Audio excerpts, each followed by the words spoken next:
Our final digital story is centered around the information and telemedicine communications technology pilot programs that are scattered across the United Republic of Tanzania, located in East Africa, as well as the diseases they target.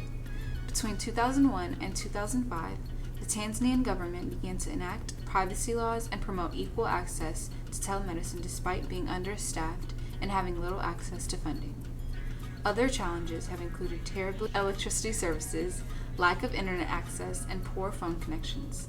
Despite these challenges, Tanzania has made great progress within the realm of eHealth and telemedicine. The Tanzanian government outlines in their national eHealth strategy that by 2018, eHealth will enable a safe, high-quality, equitable, efficient, and sustainable health system for all citizens by using information communications technology to enhance planning, managing, and delivering health services in Tanzania. Some strategic goals and principles of the Tanzanian National eHealth Strategy include 1. Introducing electronic communication and record keeping to increase efficiency and connect the network of health service providers, thereby overcoming fragmentation and duplication of service delivery within certain areas. 2. Providing sufficient care to patients in rural or disadvantaged communities while guaranteeing patients' information rights and confidentiality. And 3. Supporting in technology investment, development, standardization, and research as a means to future growth within the eHealth system. The last page of the National eHealth Strategy states that a well-defined governance structure is crucial to establishing eHealth within Tanzania, and that it should include visibility, coordination, and control of eHealth activities. And after eHealth is firmly established, the goal of governance is to assure all stakeholders that operations will go as expected, that the results. Although Tanzania is located on the African continent, much of its history is associated with Europe and the Middle East. Tanzania was originally colonized by Arab traders, but the Portuguese and the British struggled to gain power over the area until the British claimed Tanzania for Queen Victoria in 1890.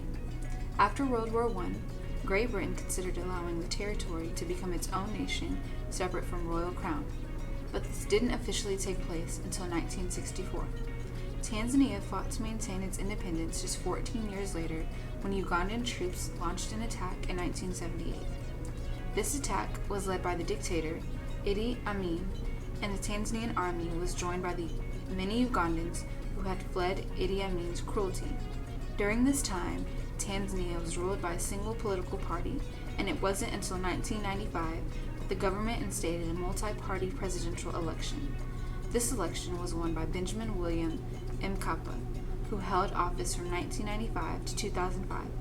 During Mkapa's presidency, government involvement in health grew, particularly targeting AIDS and HIV treatment and prevention. And in the years since Mkapa stepped down, AIDS has remained a leading cause of death in the country. According to one database's estimation, in the year 2011, roughly 400 new cases of AIDS were identified each day within Tanzania. That same year, 83,528 Tanzanians died from AIDS. In 2012, approximately 1 million Tanzanians were diagnosed with AIDS, while 1.5 million more Tanzanians were diagnosed with HIV. It is important to note the differences between HIV and AIDS. HIV stands for Human Immunodeficiency Virus. Most viruses can eventually be cleared from your body through your immune system, but not HIV. It doesn't just weaken your immune system, it immobilizes it. That means once you have HIV, you have it for life. By immobilizing your immune system, HIV also leaves your body vulnerable to any other virus or infection that threatens it. Thus, people with HIV are at risk of dying at a younger age than most others. AIDS, on the other hand, is the final stage of HIV infection. It stands for Acquired Immunodeficiency Syndrome. AIDS is seen as a syndrome because it's not just one disease, but a collection of diseases that are acquired after HIV destroys the body's immune system. HIV and AIDS are more prevalent in sub-Saharan Africa than in any other region of the world. In 2011, the sub-Saharan region accounted for 23 million of the world's 34 million recorded cases of HIV. Tanzania currently has a population just short of 50 million. Every year, 1 million new cases of HIV are diagnosed, and a significant percentage of that 1 million will come from Tanzania. These numbers are usually attributed to the adult population. Multiple international and governmental organizations within Tanzania are unsure of the total number of children living with HIV. Diagnosis aside, if it's difficult to estimate the correct number of adults who are HIV positive, then it's even more difficult to pinpoint just how many children will test positive for HIV. The surest indicator is whether or not their parents have tested positively for the virus, but that's not always 100% true. HIV is a silent but prevalent killer and has now surpassed warfare as the number one reason for Tanzanian children becoming orphans, with more than 1.3 million children in Tanzania alone having been orphaned by AIDS. I, Sally, have friends named Steve and Susan Vinton living in Tanzania who are involved with a clinic there. They work with an organization called Village Schools International to provide the children within their particular village with at least an 8th grade education. After living there for several years, they noticed just how rampant AIDS was within their village and how much it affects both the students in their school and the students' families. So the wife, Susan Vinton, raised financial support from friends and family in the United States and arranged for a bus between their Tanzanian village and the nearest clinic that would give free rides and free vaccines to those fighting AIDS. To my knowledge, this clinic incorporates eHealth and telemedicine in their practices. And I, Wagatha, though I am from Eritrea, which is also located in East Africa, feel a connection to Tanzania because of my East African heritage. Hearing the exciting things that Sally has said are going on in Tanzania, I would love to somehow make those things happen in Eritrea sometime in the future. Although Eritrea is a fairly young country, I believe that with the right people and enough motivation, it will progress and soon use eHealth and telemedicine in the same way Tanzania does. In 2009, the United Republic of Tanzania conceived of a national eHealth strategy that would unite the different information communication pilot projects. Funding for the strategy was secured in 2012. The strategy was launched in 2013, and it is set to run until the year 2018. This national eHealth strategy has 4 main points. 1. Leveraging what currently exists in the Tanzanian eHealth landscape. 2. Understanding what the new components are and where they fit into existing structures within that landscape. 3. Defining and detailing those information structures to fit current needs and support anticipated ones. And 4. Demonstrating how technology and resource constraints dictate what is feasible and what actions should be taken in the future. Unlike the USA, Tanzania is not divided into states, but it is divided into 25 administrative regions, each of which dictates how eHealth may operate within its own region. As of 2013, there are 237 hospitals, both public and private, and 481 health centers. Of the hospitals, 57 are owned by the government, and 35 are owned by faith-based organizations that collaborate with the government. Although this is good news, the government is always seeking to improve the system. It recognizes that having lots of clinics is not the complete solution to its needs, and that eHealth must be integrated into the system if it wants to provide its citizens with affordable care. Prior to the implementation of this strategy, Tanzania has faced a shortage of qualified medical personnel, as well as epidemics of HIV and AIDS, tuberculosis, malaria, and a poor infrastructure within the national healthcare system. The Tanzanian government hopes that the national eHealth strategy will provide its citizens with a safe, efficient, and sustainable health system that can withstand high costs and demands. The strategy has been developed in 2 phases and has been invested in by 2 different groups. 1, a steering committee comprised of health officials appointed by the Tanzanian Ministry of Health and Social Welfare, and 2, stockholders and nonprofit organizations. Development has taken many forms, including workshops, surveys, discussion groups, interviews, and review from the World Health Organization. The Tanzanian Ministry of Health and Social Welfare understands that the strategy must be multi-tiered in order to adequately service the needs of the public. One of those tiers focuses on health education through blended learning. Blended learning adds information communication technology training, or in simpler terms, ICT training, to medical students' curriculum. This helps them fully utilize the equipment they need to offer telehealth services to their future patients. While blended learning is mostly provided through online training, the National Health Strategy emphasizes that ICT training should also be available offline in case of an emergency.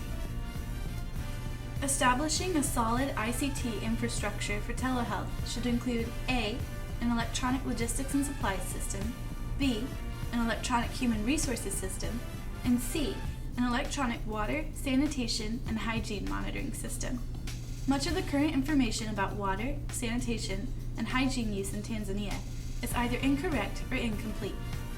The Ministry of Health and Social Welfare intends to use ICT solutions to address the information gaps in the way data on Tanzanian hygiene is generated, shared, and stored. The government plans to monitor this data through a mobile phone supported network. Another tier of the National eHealth Strategy calls for common procedures and terminology that must be enforced across information systems at all levels. This is crucial to data management because much of the eHealth logistics data is inaccessible, incomplete, or missing due to lack of standardized eHealth terminology and procedure. And that's not the only challenge. Mismanagement of data, loss in patients' follow-up, and referral ambiguities can cause many to question the quality of the system as a whole. Referral ambiguities are a much bigger problem in Tanzania than in the United States. In Tanzania, access to medical specialists is difficult because of the health sector's limited resources. Inefficient processes further aggravate the problem, making it common for patients to be referred to by a specialist with adequate information about their health conditions. They will also be sent without a prior examination or clear questions for the specialty consultant. Poorly organized referrals result in wasted or ineffective specialty visits that can further worsen access to specialty care and impede the overall quality of care provided. Protecting patient confidentiality is another concern in eHealth. Complete privacy is ideal for the patient, but it must also be balanced with the need to manage and protect all Tanzanian citizens' public health, especially when government and public alike need to be notified of emerging diseases or outbreaks. Tanzanian healthcare providers use mobile phones to track and respond to epidemics, take pictures of blood and urine samples, determine drug resistance, and perform ECG and pregnancy tests. In 2012, healthcare kiosks made their first appearance in East Africa.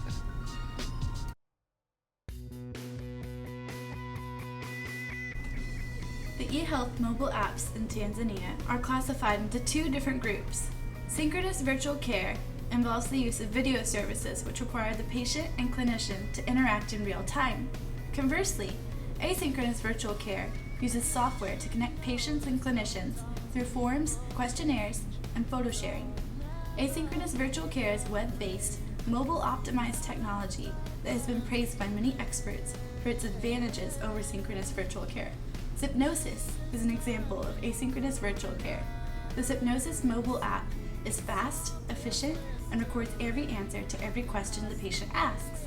It is discreet in the event that the patient does not want others to overhear as he or she shares sensitive health information with his or her care provider. It also eliminates the hassle of scheduling or video setup. Hypnosis isn't free, but it's cheaper than a doctor visit, and it saves the patient the gas money and time it would take to reach a medical clinic. Hypnosis isn't the only mHealth app in use in Tanzania, and in Africa especially, mobile apps are designed to be a part of the eIDSR system. eIDSR is short for the Electronic Integrated Disease Surveillance and Response System. One of the apps in this system is called Sense Follow-Up. Sense Follow-Up is a free 5-star app that is frequently used on people who have been in contact with an Ebola patient. eHealth Africa, the app's developer, has released various versions of the app, each specifically designed to meet the needs of users from different African countries. Though dozens of Ebola tracking apps exist, Sense Follow-Up was by far the most popular available to the general public. Another useful app is AppScript. Since January 2015, it has been estimated that there are over 40,000 health apps currently available. This number is large because it includes apps on food, fitness, and general well-being, but there are also some apps that provide diagnostic and treatment services. AppScript classifies and evaluates the array of available eHealth apps in order to help its users identify which ones are right for him or her. AppScript ranks apps based on functionality, certification, peer and patient reviews, and the potential to improve health outcomes and lower the cost of care. AppScript also enables physicians to both prescribe and track app use among patients using any mobile interface. Many eHealth apps are free, but the best ones cost money and may be limited to use by healthcare providers. One such app is the HIV and Hepatitis Guide Pro. The app provides regularly updated information on HIV and AIDS and is available for offline use, which is precisely what the Tanzanian government calls for. Apps like I Stay Healthy are useful for patients who want to track their personal medical information, including HIV medication. After they have been seen by a medical professional, the app lets their results be exported via email or Dropbox. It also contains a glossary explaining HIV-related terms and can notify its user when it's time to receive another drug dosage. Other apps, such as HIV iChart, lets users explore treatment options for HIV, including drug information and side effects, and then discuss with their doctor which one is right for them. HIV iChart also lets users cross-check between HIV medications to see whether or not the drugs will interact well together. This highly rated app, made for both iPhone and Android, is available offline, only needing the occasional update. Only 2 apps exist under the search terms eHealth in Tanzania. One is a dictionary for medical terminology in Swahili, and the other is a health mapping app that allows its users to download, send, and sign medical forms. Neither were very popular. Most who use eHealth apps in Tanzania prefer to use highly rated, globally used apps instead. In our personal opinion, one of the downsides to that is that the most of these apps are not available in Swahili, Tanzania's national language. In order to use these apps, users must be able to speak English. This means that many Tanzanians living in rural areas, the ones these apps are meant to benefit the most, may not be able to access the information they need due to a language barrier. As we continue moving into 2015, Tanzania's national eHealth strategy has reached half of its goals. By June 2015, blended learning will be fully incorporated in the system. By December 2015, all electronic content will be fully developed. By 2016, digital resources for all of Tanzania's health programs will be optimized and available for use. And by 2018, at least 4 national health campaigns will be held annually. We believe that eHealth and telemedicine capabilities will continue to improve, not just in Tanzania, but globally.